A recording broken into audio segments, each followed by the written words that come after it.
Hello everyone, welcome to IAS hub. IAS hub पर आप लोगों को स्वागत करता हूं। आज हम डिस्कस करने वाले हैं रिवाइवल ऑफ सार्क के बारे में। तो ये टॉपिक जीएस2 इंटरनेशनल रिलेशन के अंदर बहुत इंपॉर्टेंट है। चलिए डिस्कशन को आगे बढ़ाते हैं क्वेश्चन के साथ। SAPTA is a trade agreement by which organisation. तो साप्टा कौन सा ऑर्गेनाइजेशन के बीच में एक ट्रेड एग्रीमेंट है? तो इसका सही आंसर होगा option C, SAARC nation.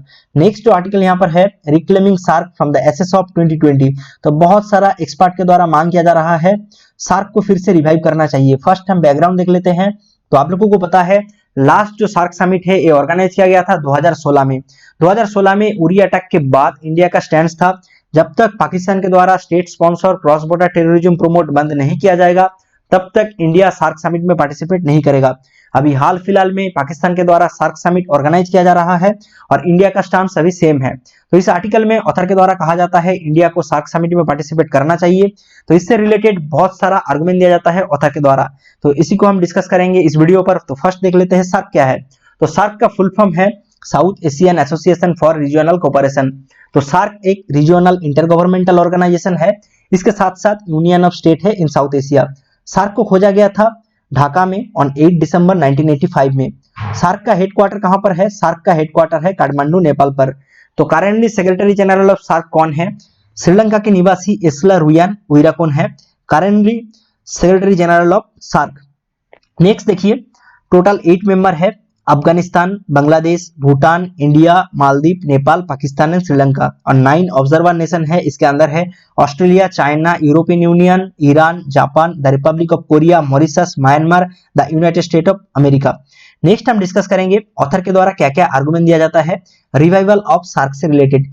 First जो आर्गुमेंट ऑथर के द्वारा दिया जाता है, सार्क को सिर्फ इंडिया देखता है पाकिस्तान के पर्सपेक्टिव से। तो सार्क के अंदर और भी बहुत सारा मेंबर नेशन है जिनको हम इग्नोर कर रहे हैं। इंडिया के साथ पाकिस्तान का मेन प्रॉब्लम क्या है? एक तो टेररिज्म का इशू है, दूसरा है टेरिटोरियल क्लेम। ऐसा चाइना के साथ भी है। तो गलवान वैली इंसिडेंट के बाद भी हमने चाइना के साथ एससीओ समिट में पार्टिसिपेट किया। रसिया, इंडिया, चाइना ट्राइलेटरल समिट में भी हमने पार्टिसिपेट किया। G20 समिट में भी हमने पार्टिसिपेट किया। नेपाल के साथ भी टेरिटोरियल डिस्प्यूट है। इसके बावजूद भी हमने नेपाल के साथ जो रिलेशन है ये इंप्रूव करने का कोशिश करते हैं। देखिए, सार्क सिर्फ ऐसा एक प्लेटफॉर्म नहीं है जहां पर इंडिया और पाकिस्तान एक साथ है।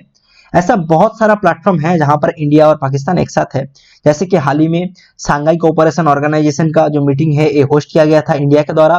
तो इंडिया के द्वारा इनवाइट किया गया था पाकिस्तान को। हालांकि प्राइम मिनिस्टर ऑफ जो पाकिस्तान है इमरान खान, इन्होंने पार्टिसिपेट नहीं किया, इन्होंने एक ऑफिशियल को यहाँ पर डिप्यूट किया था। तो इसलिए ऑथर के द्वारा कहा जाता है सिर्फ सार्क ही क्यों, और भी तो बहुत सारा ऑर्गेनाइजेशन है जहां पर इंडिया और पाकिस्तान पार्टिसिपेट कर रहा है। तो सिर्फ सार्क को ही क्यों यहाँ पर रिजेक्ट किया जा रहा है? तो इनडायरेक्टली इंडिया एक वेटो पावर पाकिस्तान को यहाँ पर दे रहा है। नेक्स्ट आर्गुमेंट ऑथर के द्वारा कहा जाता है वो है पैंडेमिक रिलेटेड जो चैलेंजेस है ये फेस करने के लिए जो सार्क कंट्री है एकजुट हो सकता है। तो अब देखिए, वेरियस स्टडीज के मुताबिक इस महामारी का जो इम्पैक्ट है ये साउथ एशिया रीजन पर थोड़ा अलग ही लेवल पर पड़ा है वर्ल्ड के दूसरे रीजन से अपेक्षा। अब साउथ एशिया तैयार हो रहा है लार्ज स्केल में वैक्सीनेशन के लिए। तो फिर अगर साउथ एशिया कंट्री के बीच में आपस में एक कोऑपरेशन होता है कि वैक्सीनेशन कैसे किया जाएगा, ऑफ कोर्स इंडिया को महारत हासिल है इस चीज में।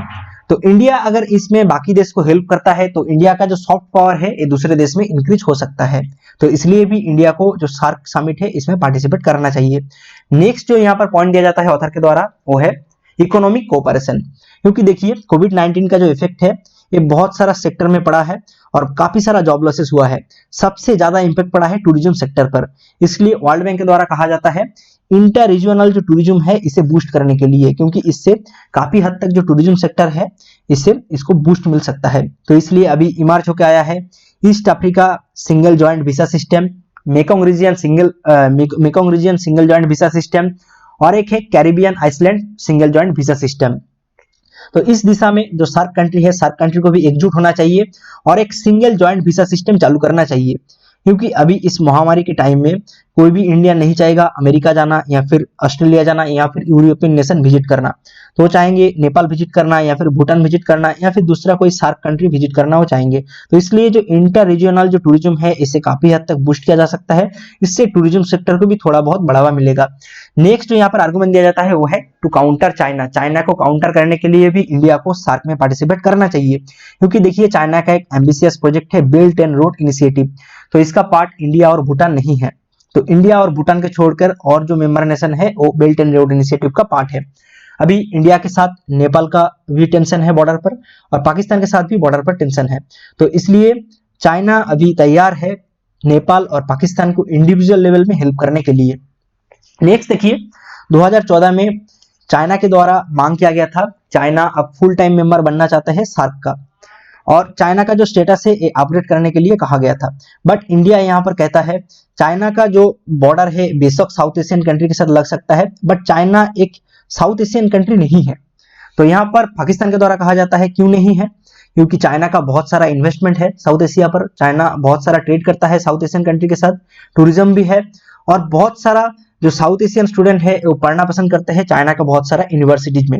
अभी देखिए कोविड-19 महामारी के दौरान चाइना को एक अपॉर्चुनिटी मिल गया था, तो चाइना ने क्या किया, चाइना ने बहुत सारा जो सार्क नेशन है, सार्क नेशन में बहुत सारा जो पर्सनल प्रोटेक्टिव इक्विपमेंट है, और जो जो चाइना का जो वैक्सीन है सिनोवैक, इससे रिलेटेड जो अवेलेबिलिटी है, इससे लेकर चाइना ने बहुत सारा मीटिंग किया अफगानिस्तान, बांग्लादेश, नेपाल, पाकिस्तान और श्रीलंका के साथ। ठीक है, नेक्स्ट देखिए, कुछ फॉरेन एक्सपर्ट का ये कहना है शायद जो चाइना है इस सार्क जो समिट है इस समिट ऑर्गेनाइज कर सकता है।